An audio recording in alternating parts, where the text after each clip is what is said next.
Hello guys, good morning everyone. আমি চলে এসেছি আজকে আমার লাঞ্চ থেকে, ব্রেকফাস্ট থেকে, ডিনার থেকে মেনু নিয়ে।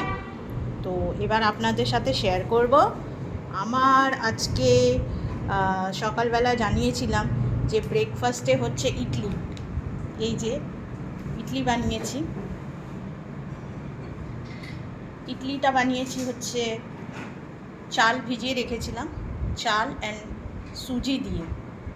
এখানে হচ্ছে আলুর দম, লাল লাল আলুর দম। আর এখানে হচ্ছে ফ্রাইড রাইস। এই যে ফ্রাইড রাইস বানিয়েছি। রোজ দিন ভাত খেতে না একটুও ভালো লাগে না, তাই আজকে একটু ডিফারেন্ট রান্না করলাম। চাইনিজ খেতে ইচ্ছে করছিল, তাই চাইনিজ বানালাম। আজকে বানিয়েছি এই যে ফ্রাইড রাইস। আর রায়তা তো গরমে থাকবেই, জানেন। আর ফ্রুটস তো আমার সুখ দুঃখের সাথী, ফ্রুটস আমাকে দিতেই হবে। আর এখানে বানিয়েছি হচ্ছে চিলি ফিশ। এই যে চিলি ফিশ। তো আজকের মেনু আমার এই। আপনারা জানাবেন আপনাদের কি কি রান্না বান্না হচ্ছে আর কি হেলদি ফুড বানিয়েছেন, বৃষ্টিতে কি মেনু হচ্ছে।